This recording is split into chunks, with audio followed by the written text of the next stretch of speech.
Yes guys, good morning all of you. See, today we continue with chapter 2 in commerce, that is principles of management.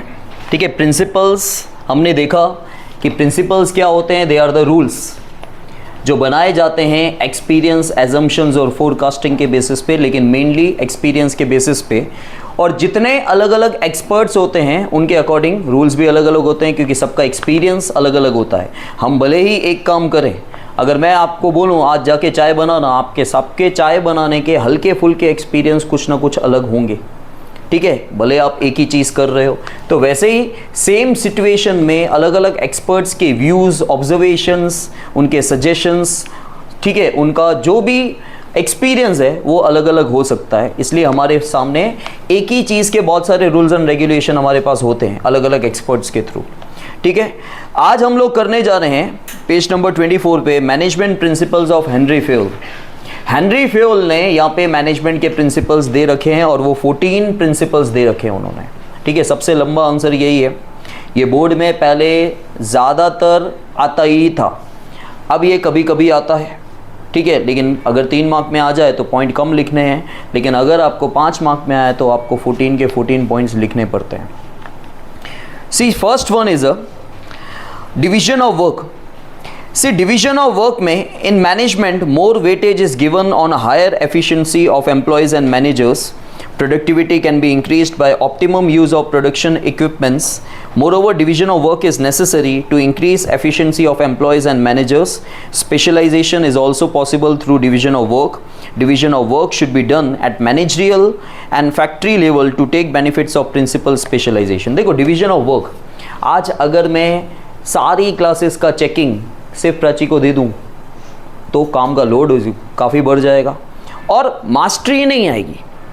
ठीक है, mastery का मतलब होता है, देखो, अगर सिर्फ मैं अकाउंट्स करवाता होता ना, ठीक है, अकाउंट्स में मेरी मास्टरी है, लेकिन मैं सिर्फ अकाउंट्स करवाता होता तो मैं उठते बैठते सिर्फ अकाउंट्स के बारे में ही सोचता, क्योंकि दूसरा सब्जेक्ट करवाना ही नहीं, तो मैं सोचूंगा क्यों, तो मेरी मास्टरी और भी इंक्रीज हो जाएगी. ठीक है, मैंने खुद ने ऑब्जर्व किया था कोरोना के टाइम पे, जब मैं पहले 1 महीना सिर्फ मैथ्स करवा रहा था 9th स्टैंडर्ड को, उसी के वीडियोस बना रहा था और कुछ स्टार्ट नहीं हुआ था.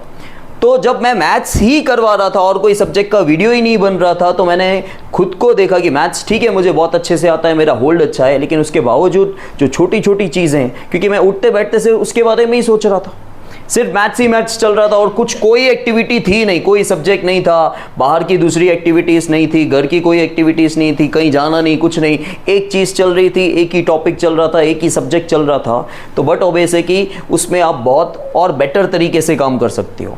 तो डिवीजन ऑफ वर्क में क्या होता है, जब आप काम डिवाइड कर देते हो, ठीक है, तो बट ऑब्वियस है कि एक तो लोड कम हो जाएगा, और बंदे पे लोड कम हो जाएगा तो वो उस काम को अच्छे तरीके से कर सकता है. और जब बंदा कोई बहुत ध्यान लगा के अच्छे से काम करता है, मतलब आपको उसकी एक्सपर्टीज मिल रही है, ठीक है, उसके स्किल्स अच्छे से यूज हो रहे हैं, जो आपके काम को बेटर बनाता है. ठीक है, अल्टीमेटली क्या होगा, उस बंदे की प्रोडक्टिविटी, एफिशिएंसी अच्छी होगी और प्रोडक्शन ज़्यादा होगा, अल्टीमेटली आपको ही प्रॉफिटेबल होगा. ठीक है, मतलब आपको प्रॉफिट होगा. तो डिवीजन ऑफ वर्क से एक तो स्पेशलाइजेशन मिलता है. देखो, स्पेशलाइजेशन का मतलब होता है कि जो बंदे एक्सपर्ट्स होते हैं काम में, अगर उनको वही काम दिया गया तो वो और बेटर तरीके से काम कर सकते हैं.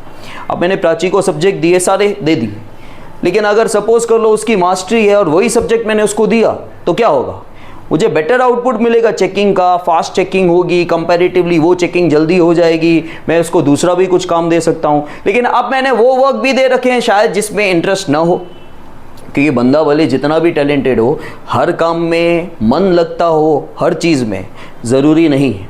मैं इतने सारे सब्जेक्ट्स लेता हूँ, ठीक है, 8 से लेके 12 तक सारे, लेकिन ज़रूरी नहीं है ना कि सारे सब्जेक्ट में मेरा मन लगता ही हो.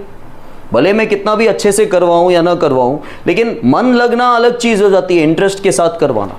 ठीक है, जैसे मैं अकाउंट स्टैट्स पहले से ही बहुत अच्छे से इंटरेस्ट के साथ करवाता था. इनिशियली इकोनॉमिक्स कॉमर्स में करवाता था, समझ में भी आ रहा है सबको, आपको लग रहा है मैं अच्छा ही समझा रहा हूँ, लेकिन मुझे उतना इंटरेस्ट नहीं था. लेकिन धीरे धीरे धीरे धीरे अब जो भी सब्जेक्ट मैं उठाता हूँ, मैं ये चाहता हूँ कि मैं डीपली जाऊँ और मैं डीप नॉलेज लूँ, तो वो मेरे इंटरेस्ट की बात है. और मैं कितना पहुंच पा रहा हूं उसके ऊपर है करके। लेकिन अगर मैं नहीं पहुंच पाऊं और मेरा इंटरेस्ट नहीं और जो काम मुझे आता है वही मुझे मिलेगा, तो उसके पीछे स्पेशलाइजेशन मिलेगा, मेरी तरफ से अच्छे एफर्ट्स पुटअप होंगे। ठीक है। Then authority and responsibility. कोई भी काम को पूरा करने के लिए आपको पावर्स चाहिए और साथ ही साथ आपको रिस्पॉन्सिबिलिटी आएगी, क्योंकि जहाँ रिस्पॉन्सिबिलिटी आती है वहीं पावर का काम आता है। Authority and responsibility are the two sides of the same coin.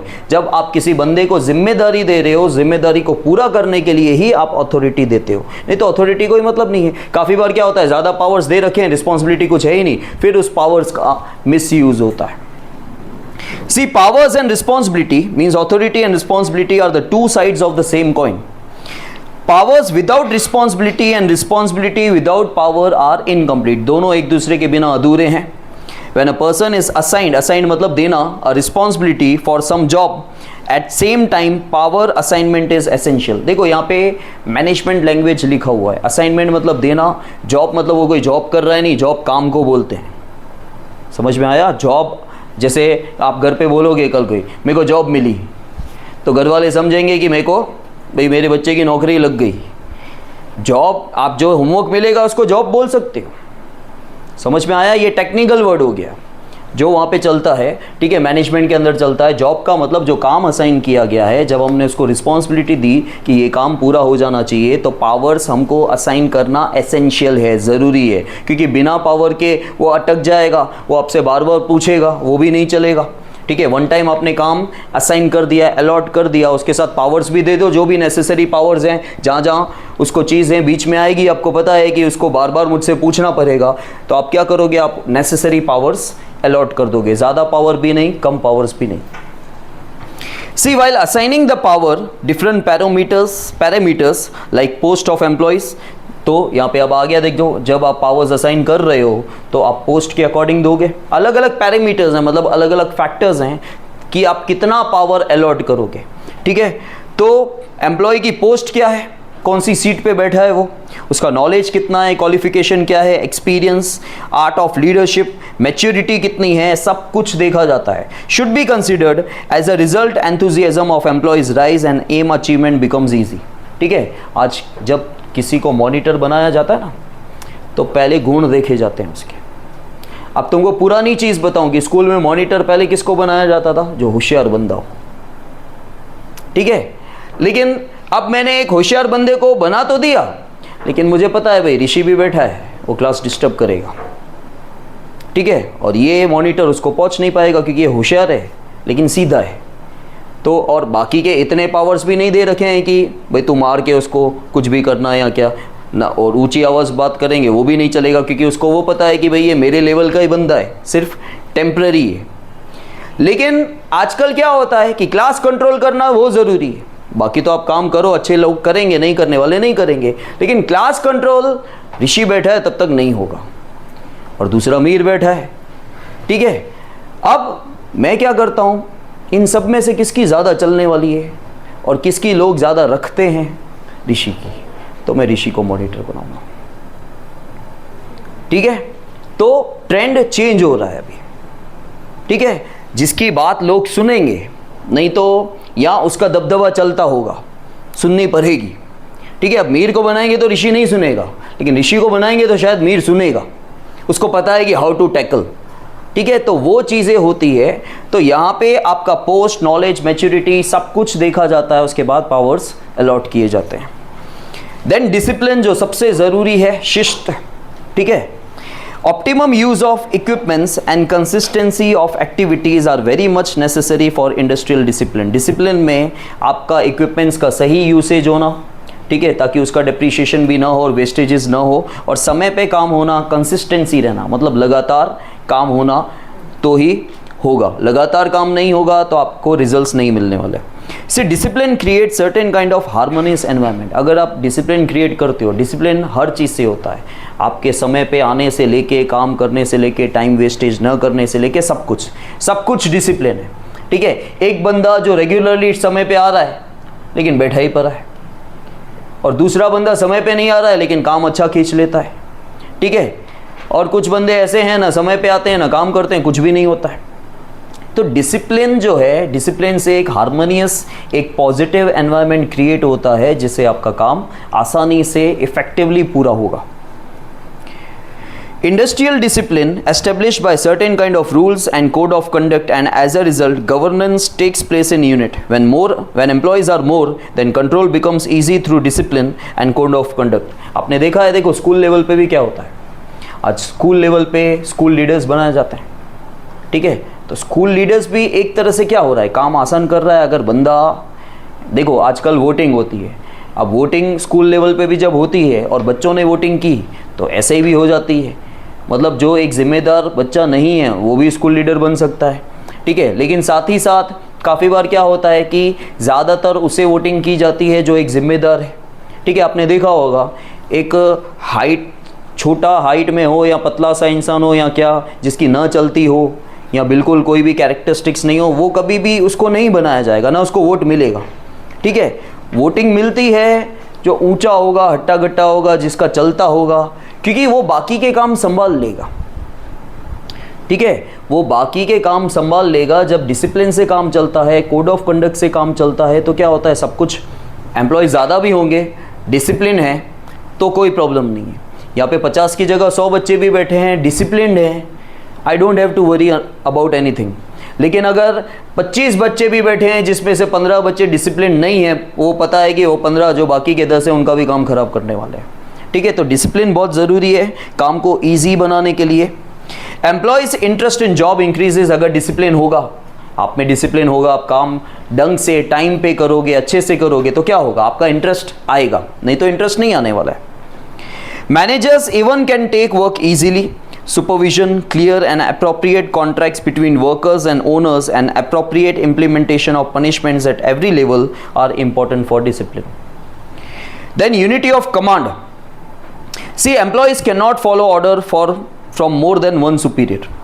Hence, this principle shows that employees should get order from one superior for any job or activity. कभी भी देखो एम्प्लॉय के जो सुपीरियर बंदे हैं वो बहुत सारे होंगे ना, तो एम्प्लॉय को कंफ्यूज कर देंगे। ये बोलेगा मैंने तेरे को ऐसे बोला था, ऐसा क्यों नहीं हुआ, वो बोलेगा मैंने ऐसे बोला था। तो हमेशा एम्प्लॉय को ऑर्डर हमेशा एक ही बॉस से मिलने चाहिए, और वो अकाउंटेबल भी एक ही बंदे को होना चाहिए, ठीक है। जैसे कुछ दिन पहले मेरे सुपरवाइज़र ने 10th के बच्चों को खड़ा कर दिया, तो मैंने बोला किसने बोला खड़ा करने के लिए, तो बोले प्राची मैम ने बोला था। मतलब प्राची मैम को देखो, ये किसने बोला कि प्राची मैम से पूछने के लिए, मैंने बोला था नहीं। तो अब उसके लिए हाल फिलहाल जो फ्रेशर होता है, उसके लिए जो एक्सपीरियंस बंदे हैं, जो उससे ऊपर बंदे हैं, उससे लगेगा कि ये भी सुपीरियर है, उसने बोल दिया तो उसको कैसे टालने का। लेकिन आपको ऑर्डर्स हमेशा, अब क्या हुआ, उसने जो एक्शन लिया मैंने उसको बोला कि किसने बोला था, मैंने तो नहीं बोला था ऐसा करने के लिए, ठीक है। तो जब आप अलग अलग लोगों से सलाह लोगे या अलग अलग लोगों से ऑर्डर्स लोगे तो आपको जवाब देना भारी पड़ जाता है। आपको एक ही बंदे से, जो आपका बॉस है, उसी से ऑर्डर्स लेने हैं और उसी को अकाउंटेबल रहना है ताकि काम अच्छे से हो जाए। It means that employee should be responsible to only one superior for particular job or department. ठीक है, आप सबको जवाब नहीं दोगे, आपको जिससे ऑर्डर इंस्ट्रक्शंस मिले थे ना, आपको उसी को देना है। आप ऊपर वाले बॉस को आपको देने की जरूरत नहीं है, वो खुद ही पास करेगा सारी चीजें। Due to this principle, confusion never arises among employees in regards to order. If more than one order are given, that creates confusion among employees and industrial discipline cannot be maintained due to that. अगर एक से ज़्यादा orders दिए जाएंगे तो बंदा confuse हो जाएगा और बॉस को तो वो जवाब नहीं दे सकता, ठीक है। बहुत पुराना हो जाए तो ठीक है, लेकिन नया नया बंदा होगा तो वो तो किसको जवाब देगा और किसकी रखेगा, किसकी बात मानेगा, क्योंकि आपस में जो पार्टनर्स वगैरह भी जो सुपीरियर्स होते हैं उनकी भी काफ़ी बार नहीं बनती। वो बोले मैं बोलूँगा ऐसा होना चाहिए, वो बोलेगा मैं बोलूँगा ऐसा होना चाहिए। Then unity of direction. See, planning is an outline for future. This can be done through job division and specialization. If deviations are found during planning, then direction guidance is provided. These directions should be given by a superior authority. By doing this, coordination of all tasks and efforts can be done easily. According to this principle, there should be only one superior employees group, and this group should be doing job for only one purpose. तो unity of direction में भी वही बोला गया है कि देखो planning की जाती है, प्लानिंग के अंदर काफ़ी बार जो बंदे हैं प्लानिंग के अकॉर्डिंग काम नहीं करते और डिविएशन आ जाता है, मतलब वो रास्ते से भटक जाते हैं। तो रास्ते से जब भटका हुआ इंसान होता है तो हमेशा उसे डायरेक्शन की ज़रूरत होती है। तो उसे डायरेक्शन मिलता है, किससे मिलना चाहिए? अपने सुपीरियर से, ठीक है। और उसको अगेन वही बोला गया है कि वो अकाउंटेबल होना चाहिए अपने सुपीरियर को ही, मतलब जो जवाब देगा वो अपने सुपीरियर को ही देगा। सबऑर्डिनेशन ऑफ, सबऑर्डिनेट नहीं है ये, सबऑर्डिनेट मतलब जो नीचे वाला बंदा होता है और सुपीरियर मतलब जो उसका हेड होता है। Subordination of individual interest to the general interest. Subordination मतलब सेकेंडरी, इंडिविजुअल इंटरेस्ट आप नीचे ले लो भाई, पहले जनरल इंटरेस्ट देखो, बिजनेस का इंटरेस्ट देखो, मतलब बिजनेस का जो फायदा है, बिजनेस का जो गोल है उसको ऊपर रखो। बिजनेस का इंटरेस्ट मतलब, जनरल इंटरेस्ट मतलब सबका, और सबका इंटरेस्ट मतलब बिजनेस का एक तरह से गोल। बिजनेस के गोल को ऊपर रखो और खुद के इंटरेस्ट को नीचे रखो, ठीक है। See, management is a collective activity, hence there should be coordination between persons and departments. Department to department coordination होना चाहिए, पर्सन टू पर्सन भी कोऑर्डिनेशन होना चाहिए, क्योंकि आप अकेले से कुछ काम नहीं होने वाला है। This results in an easy achievement of goals of business unit. This principle shows that interest of individual or employee group should be considered as subsidiary against the interest of the whole unit. सबसे पहले आपको पूरे unit का interest देखना है, आपको अपना goal achieve नहीं करना है। मैंने पहले भी बताया था, अगर आपको अपना गोल अचीव करना है, बिजनेस का गोल अचीव होगा तो आपका हो जाएगा, लेकिन आपका सिर्फ गोल अचीव होगा, बिजनेस का नहीं होगा, ठीक है। अगर मैं किसी दो बंदों को ही देख रहा हूं तो सबका गोल अचीव नहीं होगा, लेकिन मैं ऑन एन एवरेज मतलब एक साथ सबको ही देख रहा हूं, ठीक है, तो क्या होगा, तुम्हारे जो गोल्स हैं वो भी अचीव हो जाएंगे। This means that common interest should be prominent instead of individual interest. तो कॉमन इंटरेस्ट मतलब सबका इंटरेस्ट, जनरल इंटरेस्ट ज्यादा इंपॉर्टेंट है, प्रोमिनेंट है than the individual interest. Individual interest important नहीं है, आप अपना खाली गोल अचीव करने के बारे में मत सोचो, आपको सोचना है बिजनेस के इंटरेस्ट के बारे में, बिजनेस के गोल्स अचीव होने चाहिए। Remuneration of personal, remuneration means salary, commission, incentive, ठीक है, ये सारी चीज़ें। पर्सनल मतलब person. Remuneration means return against the services provided by employees. Employees जो भी सर्विसेज आपको दे रहे हैं, जो भी काम कर रहे हैं, जो भी जॉब कर रहे हैं, उसके अगेंस्ट में जो आप उनको रिवॉर्ड दे रहे हो, रिटर्न दे रहे हो, उसे रेम्यूनरेशन कहा जाता है। According to this principle, remuneration to employees of company should be suitable, ideal payment of wages, make stronger relationship between owner and employees, ठीक है। अब देखो, जो बंदा 5,000 एक्सपेक्ट कर रहा है, अगर आप उसको 6,000 दे देते हो तो ऑटोमेटिकली क्या होता है, वो एक आइडियल वेज हो गया। एक परफेक्ट वेज होना चाहिए, मतलब जो बंदा जितना काम कर रहा है उसके अकॉर्डिंग वेजेस होने चाहिए। और अगर आप कुछ पैसा ज़्यादा दे रहे हो, कुछ इंसेंटिव ज़्यादा दे रहे हो, तो एक आपके बीच में बॉन्ड अच्छा बनेगा, एक रिलेशनशिप ओनर और एम्प्लॉय के बीच में, और उसकी एफिशिएंसी इंक्रीज़ होगी, उसकी प्रोडक्टिविटी इंक्रीज़ होगी, वो और ज़्यादा बिजनेस की तरफ लॉयल होगा, ठीक है। All employees do not work with the same efficiency in a unit. सबका एक जैसा नहीं होता। देखो, कुछ लोगों को अच्छा खासा मिलता है तभी काम नहीं करते, ऐसा भी होता है, ठीक है। हर चीज़ में जहाँ पे मैं अगर आपको एडवांटेज बता रहा हूँ तो वहाँ पे लिमिटेशन भी हो गई। काफ़ी बार क्या होता है कि बंदे को आप कितना भी इंक्रीमेंट करके दो या उसके बारे में सोचो, तभी वो काम तो नहीं करेगा, ऐसा भी होता है। There are some efficient employees who are giving more production and doing more work. सारी सबकी एफिशिएंसी एक जैसी नहीं होती, लेकिन कुछ एफिशिएंट मतलब परफेक्ट वर्कर्स हैं जो बहुत अच्छा काम कर रहे हैं, उनको आपको कुछ एक्स्ट्रा वेजेस प्रोवाइड करना चाहिए। They should be compensated against their efficiency. अब देखो, कंपनसेशन का वैसे मतलब होता है कि आपका कुछ नुकसान हो गया और उसकी भरपाई करके देने, उसको कंपनसेशन बोलते हैं।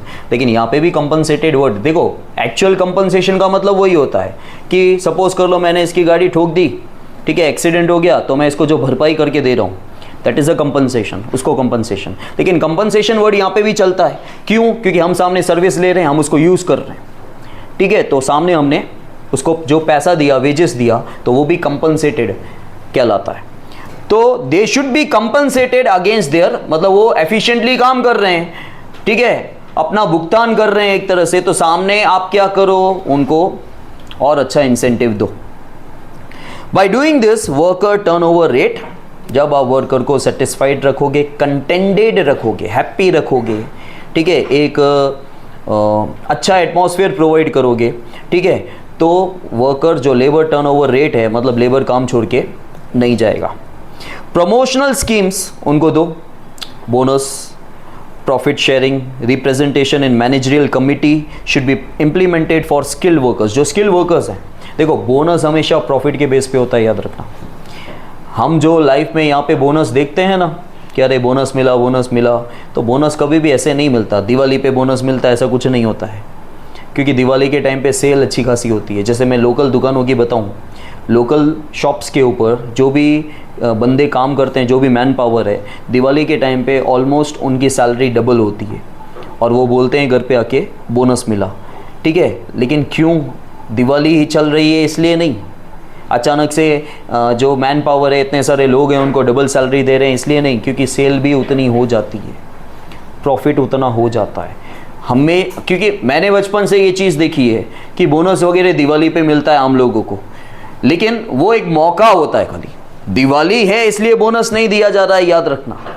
बोनस होता प्रॉफिट बेस्ड है, ठीक है। एक अंदाज़ा लगा लिया जाता है, क्योंकि फाइनेंशियल ईयर अप्रैल से चालू होता है, दिवाली आते आते अक्टूबर नवंबर हो जाता है, 6-7 महीने हो गए, ठीक है। उससे सेल का एक अंदाज़ा पता चल जाता है कि बाकी के 4-5 महीनों में भी कितना सेल होगा या नहीं होगा, सब कुछ अंदाज़ा उसके हिसाब से।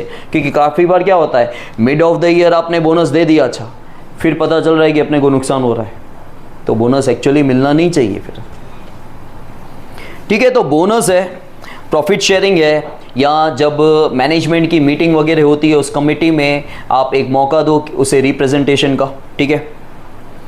Then centralisation. अब सेंट्रलाइजेशन और डिसेंट्रलाइजेशन, ये दो वर्ड आप अच्छे से याद रखना। सेंट्रलाइजेशन का मतलब होता है power is in one hand. Power जब एक ही के पास होता है उसको सेंट्रलाइजेशन कहा जाता है। और डिसेंट्रलाइजेशन का मतलब होता है powers are in few hands, in more than one hands, जब पावर को डिस्ट्रीब्यूट कर दिया जाता है। See, there must be clarity that to which extent centralization or decentralization should be done to make successful management infrastructure। आपको पहले से ही सोचना चाहिए कि पावर भाई मेरे हाथ में ही सही है कि पावर मुझे अलग अलग लोगों के हाथ में देने चाहिए।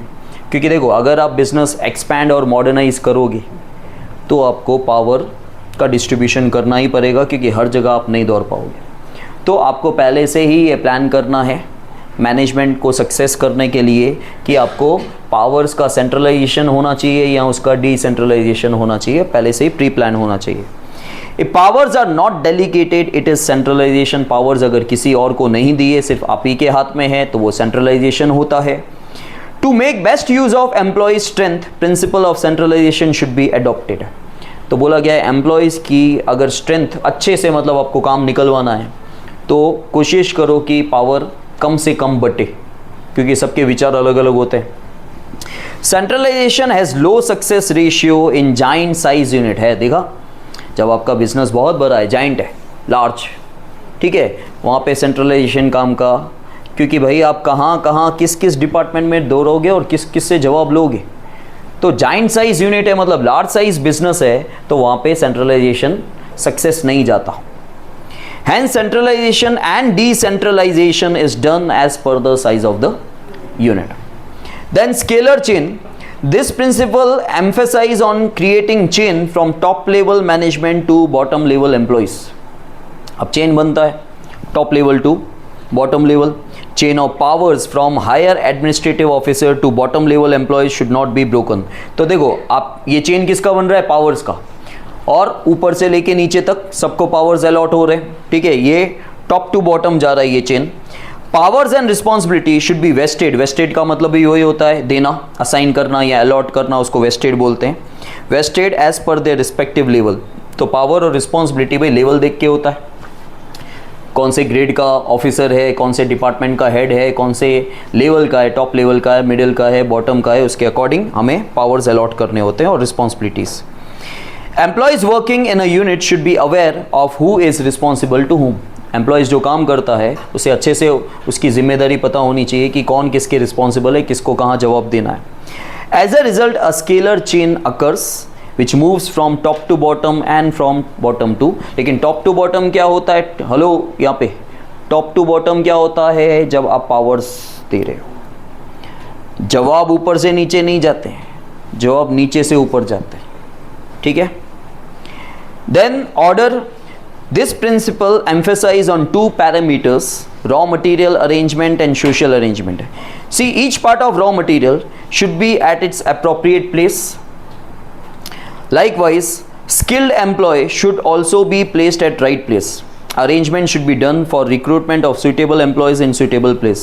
तो देखो यहाँ पे दो पैरामीटर हैं, एक रॉ मटेरियल, एक सोशल अरेंजमेंट. सोशल अरेंजमेंट मतलब ह्यूमन की अरेंजमेंट की बात हो रही है, मैन पावर एम्प्लॉय की बात हो रही है कि रॉ मटेरियल भी हमको सही समय पे सही जगह पे चाहिए. उसी तरह इंसान को भी सही इंसान को सेलेक्ट करना, उसे ट्रेन करना और सही जगह पे सही क्वालिफिकेशन के साथ सही एक्सपीरियंस के साथ बिठाना वो भी ज़रूरी है. देन इक्वलिटी मतलब हमको सबको इक्वलिटी के साथ ट्रीट करना है. See, employees are a part of managerial system. Since the employees are human being, practical approach should be adopted to handle them. ठीक है, आप एक प्रैक्टिकल अप्रोच मतलब कोई रियलिस्टिक अप्रोच होना चाहिए. ऐसे ही नहीं कि आपने सोच लिया और उस हिसाब से आप उनके साथ बिहेव कर रहे हो और काम निकलवा रहे हो. Superior should behave appropriately and uniformly while taking work from them. हर एम्प्लॉय से आपको एक जैसा व्यवहार करना है, बिहेवियर करना है और जब उन सुपीरियर उनसे काम ले रहे हैं. Effort should be made to establish equality in unit by informal way instead of legal or traditional. तो जैसे हमको किन्होंने बताया था, फ्रेडरिक टेलर ने, कि थंब रूल नहीं होना चाहिए. ठीक है, ट्रेडिशनल मेथड्स, थंब रूल मतलब ट्रेडिशनल मेथड नहीं होने चाहिए कि हथौड़ा मार दिया तेरे को काम करना है. उनकी कोई आवाज़ ही नहीं होती थी, भाई काम करना है, उसमें कोई चेंजेस नहीं आने. लेकिन अब इनफॉर्मल तरीके होने चाहिए. ठीक है, आप उनको दोस्तों की तरह बात करो, आप उनको एम्प्लॉय की तरह ट्रीट मत करो अगर आपको काम निकलवाना है तो.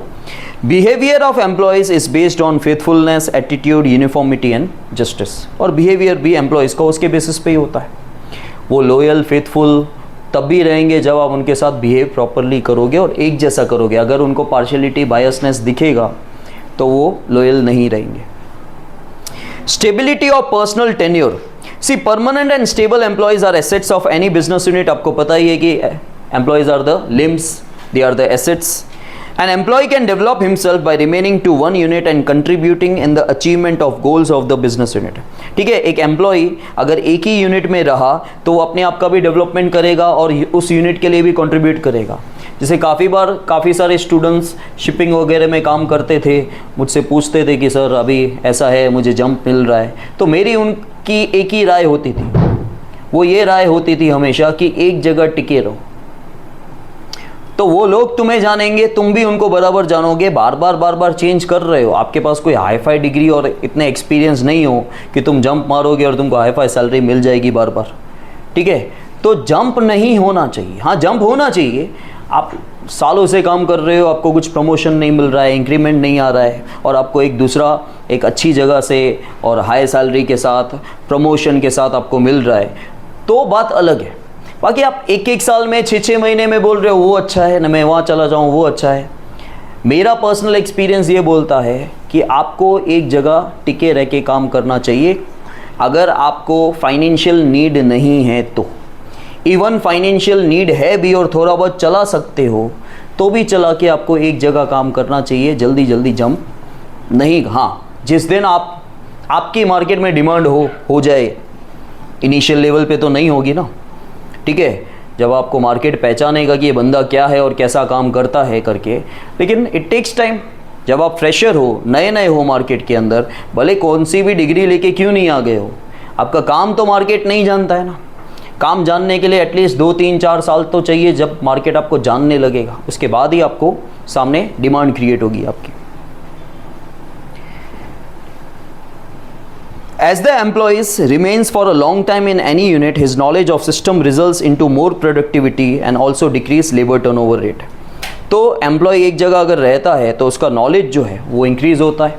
ठीक है, एक ही काम को लेके नॉलेज भी इंक्रीज़ होगा और उसको पता है कि हर तरीके से किस तरह डील किया जाएगा और लेबर टर्नओवर रेट कम होता है. There should be an arrangement for promotion, training for permanent. और जो परमानेंट एम्प्लॉयज़ हैं आप उनका भी तो ध्यान रखो. आप नए एम्प्लॉयज़ का ध्यान रख रहे हो और जो पुराने एम्प्लॉयज़ हैं, सालों से काम कर रहे हैं, आपको लग रहा है हाँ भाई ये तो सालों से काम कर रहा है, तो जाएगा नहीं कहीं, उनको भी तो खुश रखना है ना भाई. ठीक है, हमेशा बोला जाता है कोई नई चीज़ आने से पुराने रिश्ते नहीं भूले जाते भाई. ठीक है, वो हर जगह अप्लाई होता है। तो पुराने लोगों को कौन दिखेगा? नए लोग आ गए, आप नए लोगों को सेट करने के चक्कर में, खुश करने के चक्कर में बैठे हो, तो पुराने लोग अब वो कोई काम के नहीं रह गए या तो आपके। तो आपको हमेशा जो परमानेंट एम्प्लॉयज़ हैं, जो सालों से, जो आपका बेस है बिजनेस का, याद रखना, ठीक है। नए लोग अभी आए हैं, वो लॉयल होंगे नहीं होंगे, फेथफुल होंगे नहीं होंगे, वो आपको आगे पता चलेगा वक्त के साथ। लेकिन जो पुराने लोग हैं, यू नो कि वो कैसे हैं। देन इनिशिएटिव मतलब एक पहल होती है, इनिशिएटिव लेना मतलब न्यू आइडियाज़ को भी बोला जाता है इनिशिएटिव, ठीक है। As a quality of entrepreneurship is necessary for industrialist, in the same way there should be quality of initiation in employees. जैसे इंडस्ट्रियलिस्ट के लिए entrepreneurship, it is not entrepreneur now, अब इसको प्रोनाउंस किया जाता है एंटरप्रेन्योर। तो एंटरप्रेन्योरशिप मतलब बिजनेस चलाने की क्वालिटी उसमें होनी चाहिए, वैसे ही एम्प्लॉय के अंदर क्वालिटी होनी चाहिए नए नए आइडियाज़ की, इनिशिएशन के। और क्योंकि अब मॉडर्न तरीके से बिजनेस चल रहा है, हमको एम्प्लॉयज़ के सजेशंस को वेलकम करना चाहिए कि हाँ तुम्हारे देखो, डिसीजंस आर आर्स। जितना जल्दी ये चीज़ें सीखो ना, खाली बिजनेस या कॉमर्स के हिसाब से नहीं बोल रहा हूँ, लाइफ के हिसाब से बोल रहा हूँ। सुनो सबकी और बोलने दो, डिसीजन अपना लो, ठीक है। हाँ, तुम अलग अलग लोगों से राय लेके अगर कंफ्यूज हो रहे हो तो मत लो, लेकिन सुनने की कैपेसिटी है और कंफ्यूजन नहीं हो रहा है तो आप सुनो और सामने वाले को बोलने दो। सामने वाला जब बोलता है तो सेटिस्फाइड हो जाता है, फिर भले आप सुनो ना सुनो, उस राय पे चलो कि ना चलो। लेकिन जनरली यही होता है कि आपको हमेशा सजेशंस, क्योंकि काफ़ी बार होता है, मुझे भी मेरी लाइफ में होता है कि जो बातें पहले हमको गलत लगती थी वो आगे चल के जब समझ में आती है तो वो सही लगती है। सिर्फ इतना ही है, वो पहले भी बात सही थी, वो अभी भी बात सही है, लेकिन पहले हमको सही लगती नहीं थी, अब सही लग रही है। उतना ही फ़र्क है, हमारी सोच की गलती है उसमें, ठीक है। तो सजेशंस हमेशा याद रखने के, मतलब वेलकम करने के। See industrialist should provide such atmosphere that initiation may be encourage. अब जैसे सपोज मैं अब मेरे स्टाफ को बोलता हूँ तुम बोलो, तुम भी तो कुछ बोला करो, लेकिन जब भी बोलते हैं मैं काट देता हूँ, तो बोलेंगे कहाँ से? मैं ऐसा एटमॉस्फेयर बनाऊंगा कि हाँ वो बोले हैं, फिर दो चार बातें मैं उनकी दिखाने के लिए मानूं भी। चलो मुझे पता है कि बात गलत है, मानने जैसी नहीं है, लेकिन आजकल क्या होता है, तुम सारे बच्चे जो हैं वो बहुत हर चीज़ में ऐसा सोच के चलते हो कि मैं बोल रहा हूँ ना तो मानना ही है, नहीं तो मैं दूसरी बार सजेशन दूंगा ही नहीं।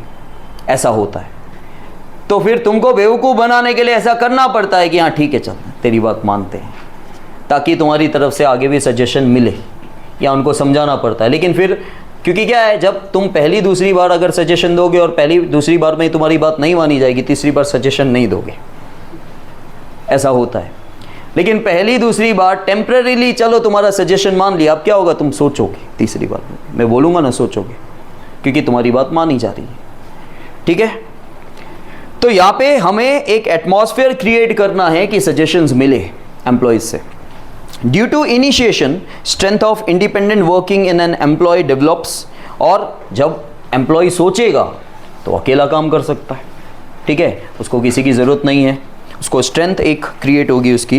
And it increases their leadership quality, और उसकी लीडरशिप क्वालिटी भी इंक्रीज होगी। Last point is esprit de corps, मतलब feeling of oneness. See success of an industrial unit, क्योंकि इंडस्ट्री की बात हो रही है, फैक्ट्री की बात हो रही है, अकेला मजदूर तो काम कर नहीं रहा है, तो वहाँ पे एक वननेस की, ब्रदरहुड की फीलिंग जो है वो होनी चाहिए। Success of an industrial unit lies in mutual relations of managers and employees, and there should be harmony in both the classes. हमारे पास दो ही क्लास है, owners class and workers class, ठीक है। ये दोनों सेटिस्फाइड होने चाहिए। ओनर क्लास सेटिस्फाइड होता है सिर्फ प्रॉफिट से, वर्कर क्लास सेटिस्फाइड होता है दो चीज़ों से, एक अच्छी वेजेस और job satisfaction. Managers should generate group feeling among employees. If all employees will work together, then achievement of goals become easy. Henry Fayol said that above list is not last list of management principles. ये जो 14 principles इन्होंने दिए हैं, ऐसा नहीं है कि 14 ही, बहुत सारे होते हैं, ठीक है। इसके बाद भी ये तो क्या है, जितना दिखा एक्सपीरियंस के बेसिस पे वो बता दिया, आगे चल के और एक्सपीरियंस होता है। जैसे आप लाइफ में देखते हो ना, चीज़ों का ऐड ऑन होता रहता है। आप जैसे मोबाइल लेते हो तो सेम कंपनी का दूसरा मोबाइल भी आता है, ठीक है। अब आईफोन 16 आने वाला है, आईफोन 15 चल रहा था, ठीक है। तो क्या होता है, ज़्यादा से ज़्यादा क्या होता है, कुछ एड ऑन होता है ना, बेसिक सिस्टम तो लगभग सेम ही होता है, चिप विप चेंज हो जाती है करके। तो क्या होता है कि जैसे जैसे हम आगे जाते हैं, कंपैरिजन्स होते हैं, एक्सपीरियंसेस होते हैं, ठीक है। अब गाड़ियों में भी आपने देखा होगा, काफ़ी 2 अलग अलग कंपनियों की गाड़ी सेम ही होती है, ऑलमोस्ट काफ़ी बार सेम होती है। तो क्या होता है भाई, सब कुछ तो सेम ही होता है, लेकिन जो फीचर्स है, जैसे आजकल नया गाड़ी में फीचर आ रहा है एडास। अब एडास पिछले साल तक सब में नहीं था, आने वाले साल में सब में एडास आ जाएगा। एडास का मतलब है कि ये जैसे ट्राइपॉड है, वहाँ तक कोई बंदा है और यहाँ तक गाड़ी है, तो गाड़ी अपने आप ब्रेक मार देगी, उसको एडास बोलते हैं। समझ में आया, मतलब एक्सीडेंट्स जो हैं वो प्रिवेंट हो जाएंगे करके। So managers can add new principles based on their experience. देखो लिखा हुआ है कि मैनेजर्स नए नए प्रिंसिपल्स दे सकते हैं उनके एक्सपीरियंस, उनके रिसर्च और उनके नॉलेज के बेसिस पे। These principles can be implemented in all kind of activities like business, economic, political and social. ठीक है, तो कल आपका इसका टेस्ट है, छोटा सा ही आंसर है।